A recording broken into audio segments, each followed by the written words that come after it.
Arcadian Vanguard presents The Wrestling News and your daily wrestling newscast for Saturday, March 9th, 2024. Good morning, I'm Mike Sempervive. We begin today with WWE Smackdown broadcast live on Fox from the American Airlines Center in Dallas, Texas. The show concluded with a half-hour promo segment in which Cody Rhodes and World Champion Seth Rollins confronted The Rock and Universal Champion Roman Reigns, accepting the challenge for a tag team match on night 1 of WrestleMania 40. The segment ended with Rhodes slapping Rock in the face as Rock had done to him at the WrestleMania press event last month. Isn't it true that you're the youngest of 3? And isn't it true that your sister was a cheerleader for the Dallas Cowboys? And isn't it true that your brother is a Hall of Famer, future Hall of Famer? Yeah, and you're 20 years younger than your siblings, is that right? You know why? Because you were a mistake. Let him go, let him go.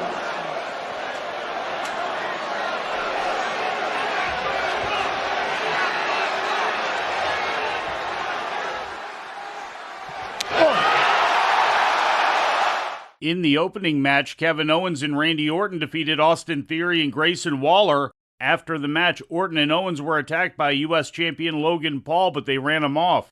In the de facto main event, Dragon Lee defeated Angel Garza of Legado del Fantasma. After the win, Lee was attacked by Garza and the other members of his faction.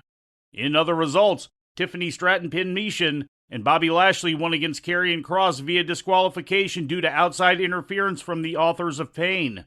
The Authors of Pain then attacked both Lashley and the Street Profits after the match.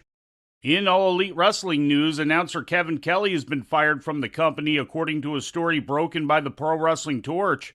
According to the Torch's sources, the firing is related to a series of tweets Kelly put out last weekend in which he criticized AEW for how he was being used and specifically accused fellow announcer Ian Riccaboni of publicly libeling him and sabotaging his career. Kelly was absent from his usual spot last Saturday on the AEW Collision announce table. There had been criticism of Kelly's performance on Collision months ago, and he was replaced by Tony Schiavone as Collision's lead play-by-play announcer in October. On a public Discord server last August, Riccaboni had made a series of negative comments about Kelly, stating his belief that Kelly had tried to hurt his career over the years, and specifically criticizing what he characterized as extreme right-wing views, including Kelly's public advocacy of Sound of Freedom, a 2023 film with links to QAnon conspiracy theories. The Wrestling Observer newsletter reported that Riccaboni was not aware that the Discord server was public, but he stated he did not regret his comments. TNA Sacrifice streamed live on TNA Plus last night from St. Clair College in Windsor, Ontario. Moose made the second defense of the TNA World title, pinning Eric Young. Prior to the finish, as Eddie Edwards and Brian Myers distracted the referee, Frankie Kazarian attacked Young and choked him with a cable. Both sets of tag team honors changed hands on the show. Brian Myers and Eddie Edwards knocked off Ace Austin and Chris Bay to win the World Tag Team title. Later, Danny Luna and Jody Threat put down Killer Kelly and Masha Slamovich to win the Knockouts Tag Team title. The semi-main event of the show saw Jordan Grace retain the Knockouts title in a three-way match against Zaya Brookside and Tasha Steelz. Hammerstone returned to TNA and knocked off Josh Alexander in a rematch from this past January's Hard to Kill show. Other main card results saw Nick Nemeth defeat Steve Macklin. Mustafa Ali teamed with the Grizzled Young Vets to defeat Alex Shelley, Chris Sabin, and Kushida, and PCO defeated Khan in a no disqualification match. The show was hampered by technical issues that plagued the beginning of the live broadcast and caused an apology from the company on social media. 2 matches were held during the pre-show. Mike Bailey teamed with Trent Seven to down the Rascals, and Crazy Steve retained the digital media title, defeating Joe Hendry after interference from AJ Francis. Hendry replaced Laredo Kid, who missed the show due to travel issues. AEW Rampage was broadcast last night on TNT, featuring matches taped Wednesday at the Gas South Arena in Duluth, Georgia. In the main event, Top Flight won a 3-way tag team match against Private Party and the team of Commander and Brian Keith. In other results, Penta El Zero Miedo beat Action Andretti, TBS champion Julia Hart retained over Robin Renegade, and the Best Friends defeated The Butcher and Kip Sabian. In WWE Hall of Fame news, the tag team of Barry Windham and Mike Rotunda, also known as the U.S. Express, has been announced as the latest inductees into the Hall of Fame, as was first reported yesterday by The Ringer. Windham and Rotunda were two-time WWF World Tag Team Champions and defended their title at the first WrestleMania against the Iron Sheik and Nikolai Volkov. Real American, the Rick Derringer record famously used as the entrance music for Hulk Hogan, was originally recorded for and first used by the U.S. Express. Mike Rotunda is the father of Bray Wyatt and Bo Dallas.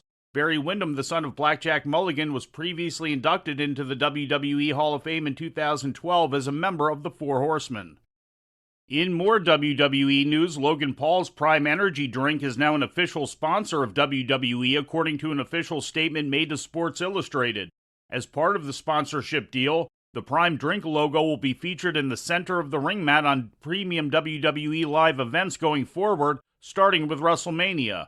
This marks the first time in WWE history that a sponsor has been featured inside the ring, a practice that former chairman and owner Vince McMahon had reportedly always been against. Taking a look at international news, CMLL celebrated International Women's Day on Friday by running their first ever all-women's card in the 68-year history of Arena Mexico. In the main event, the Mexican National Tag Team Championship changed hands as the 3.5-year reign of Jarachita and Juvela came to an end at the hands of Andromeda and Skydee. Two other title matches also took place. Dark Silhouette held on to the CMLL Japan Women's title, defeating La Catalina, and Reina Isis retained the CMLL Women's title, putting down the challenge of Zeus's. Marcella outlasted 11 other women to win the second annual Irma Gonzalez tournament. Gonzalez, who was on hand for the show, helped to pioneer women's wrestling in Mexico, and at 87 years old, is the oldest living women's wrestler born in the country. In the opener, Nautica and Sexy Soul defeated Lady Amazonia and Lady Metal. Germany's WXW promotion began their annual 16-karat gold tournament on Friday inside Turbine Hall 1 in Oberhausen. First round results saw Manders defeat Luke Jacobs, Egil Blanc beat Leo Rush, Stephanie Mays topped Icarus, Laurence Roman topped Oscar, Mike DeVecchio defeated Gringo Loco, Masato Tanaka beat Elijah Blum, Peter Tahani topped El Hijo del Dr. Wagner Jr., and Michael Oku topped Joseph Fennick Jr. The tournament continues today with the finals taking place on Sunday. Past winners include Walter, Shingo Takagi, El Generico, Ilya Dragunov, and Zack Sabre Jr. And New Japan Pro Wrestling yesterday presented the third night of the New Japan Cup in Kofu, Japan. 3 more first-round matches took place, with Shingo Takagi defeating Yuya Uemura, Gabe Kidd beating Callum Newman, and Hikuleo downing Oleg Boltin. And before we leave you today, we'd like to remind you that however you consume your content, you can find the wrestling news 24 hours a day and 7 days a week across social media. On Twitter, follow us at Wrestling News AV. Our Facebook page is also Wrestling News AV. The Wrestling News can also be found on the Arcadian Vanguard YouTube page. And for those who utilize Amazon Echo devices, just tell Alexa to play the Wrestling News podcast. And remember to make sure you add podcast at the end. Once again, for daily updates, breaking news, and more, follow the Wrestling News across social media. And that's the news for today. If anything happens, we will be here to tell you about it. No clickbait, no paywall, just the Wrestling News. The Wrestling News is a division of Arcadian Vanguard, and the Wrestling Newscast is a production of the Arcadian Vanguard Podcast Network.